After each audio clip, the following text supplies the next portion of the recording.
Welcome to Leveraging Leadership, where we unpack the art of business leadership. I'm your host, Emily Sander, Chief of Staff turned Executive Leadership Coach.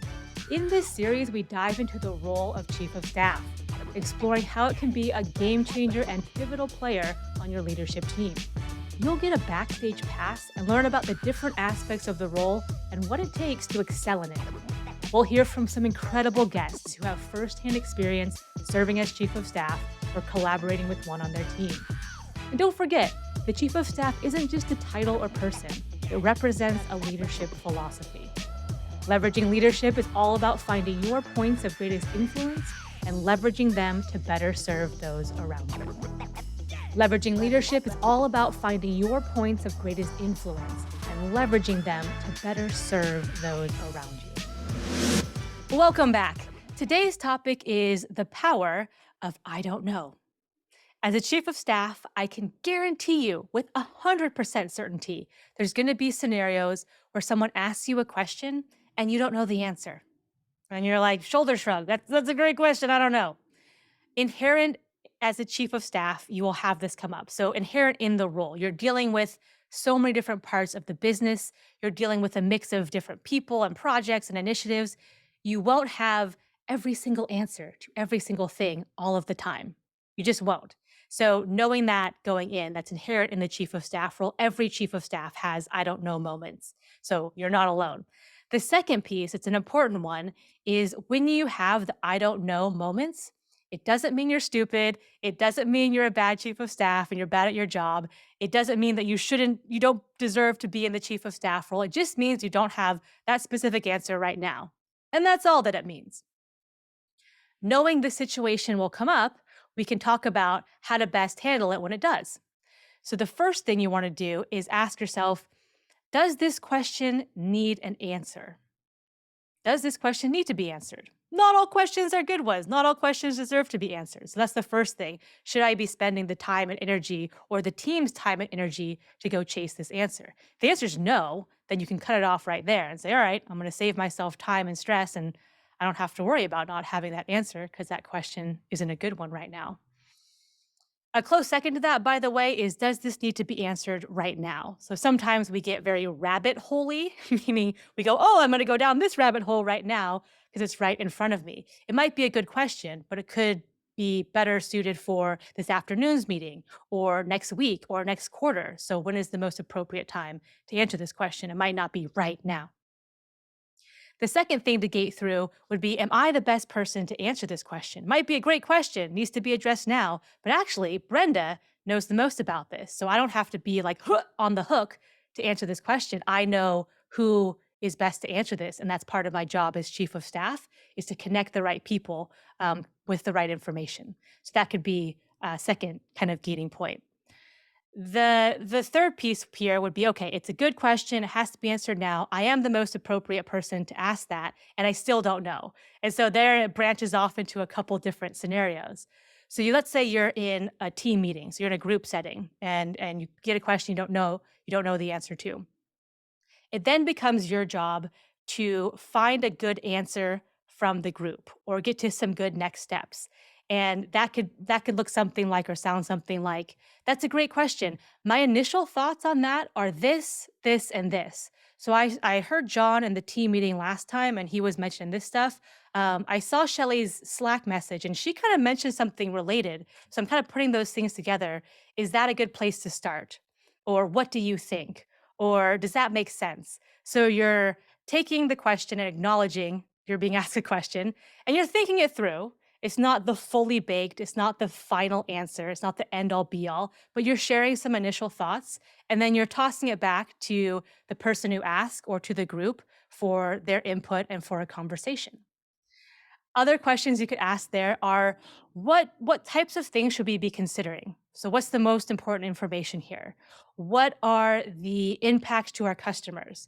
Does this serve our team well, our internal team well? Who else should we be talking to?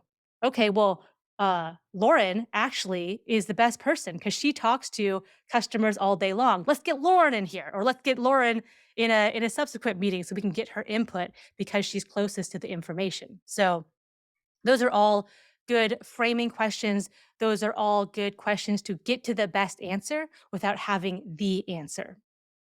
And by the way, a lot of people go, Emily, I panic in those situations or I freeze when I'm like caught not knowing something. So I would say come up with your go to default kind of I don't know answer, I don't know question. And that could, sound something like, that's a great point. What do you think is the best place to start? Or what do you think some important things to look at are? So if someone brings up a topic and asks you a question, you can have kind of that in your back pocket ready to go. All right, another branch or path that could go down is if it's not in a group setting, or if somehow it gets to you where this is in your wheelhouse and it is something that you're going to address, but you still don't know the answer. So in that case, move from I don't know and I don't want to do this and I'm going to give up and stop to okay, no, my job now is to go figure this out. So I don't know and that's fine, but I can figure it out and be resourceful. So similar questions, what are some good resources that I could lean on in that situation? What are some similar situations I've dealt with in the past and what worked for me then? Who can I call or email or send a message that would know about this that would help me get to a good answer? And that could be inside the business, that could be outside the business. Hi, Emily here. I just wanted to take 10 seconds to highlight the power of one-on-one coaching at nextlevel.coach.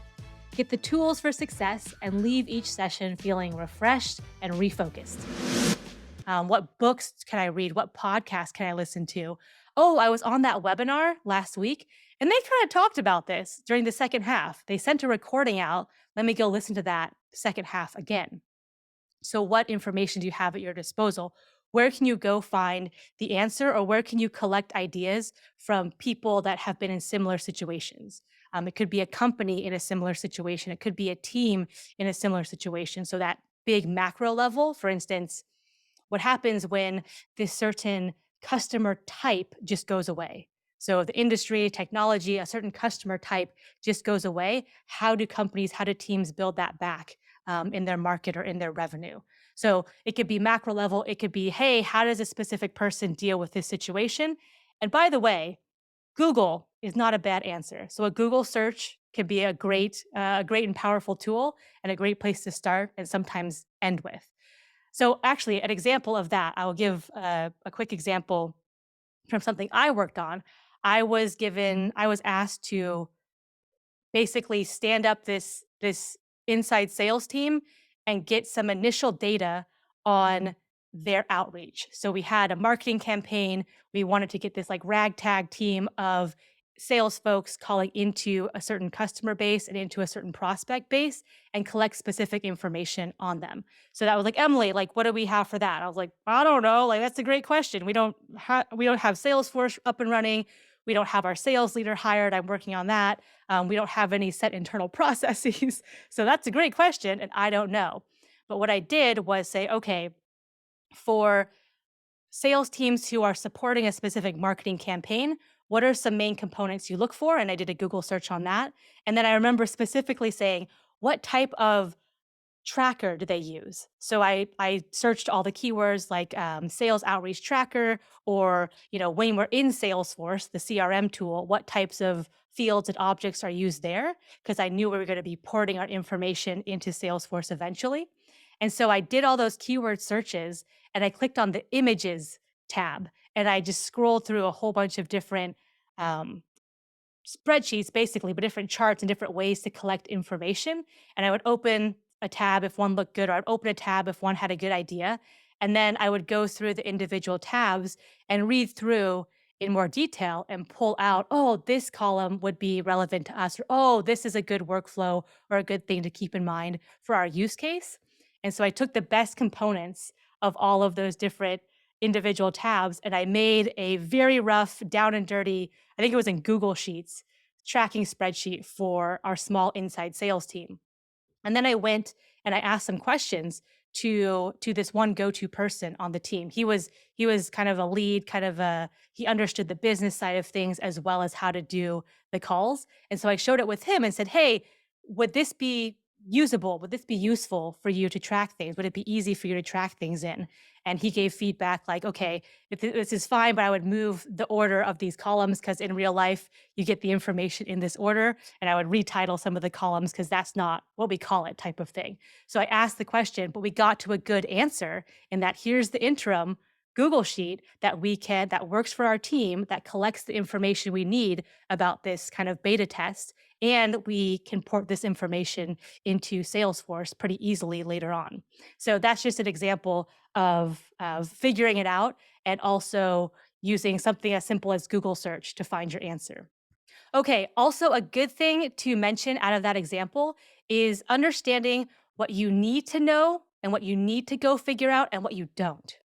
So I didn't need to know how to run a sales operations team or a sales and marketing team. I needed to know how to get the best tracking spreadsheet on an interim basis that got the information from the sales team to leadership to make good decisions about their next step. So that was my scope. And I didn't try to boil the ocean. So don't try to become this, comprehensive guru on every single topic you're asked about. Sometimes the ask is smaller. So just be aware of that. Okay, so the next time you get asked a question and you don't know, instead of going, "Huh," or panicking or freezing, you can say, "Oh, I don't know. That's great that I don't know the answer to that question because I do know how to get to a good answer. I do know how to be resourceful. I do know how to connect people with the right information. I do know how to elicit information from a group and get to a better answer than I would have had." It's high level leadership stuff versus let me have every little tiny answer to every little tiny thing. The ability to get to a good answer is far more valuable to a team and organization. And that's absolutely what a chief of staff should be doing. So if you don't know a specific answer, but you're able to do these other things, you're exactly where you need to be as a chief of staff.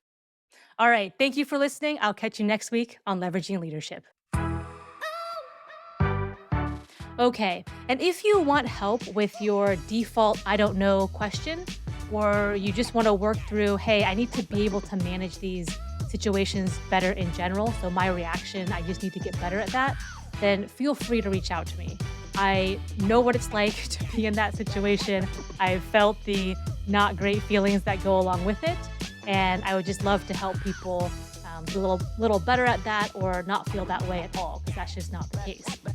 The best way to do that is just email me. So drop me a note at emily@nextlevel.coach. If you are more comfortable on LinkedIn, I'm on there. And if you're more comfortable through a website, then you can go to nextlevel.coach. But let me know how I can help. If you enjoyed today's episode, please like, share, and subscribe wherever you get your podcasts.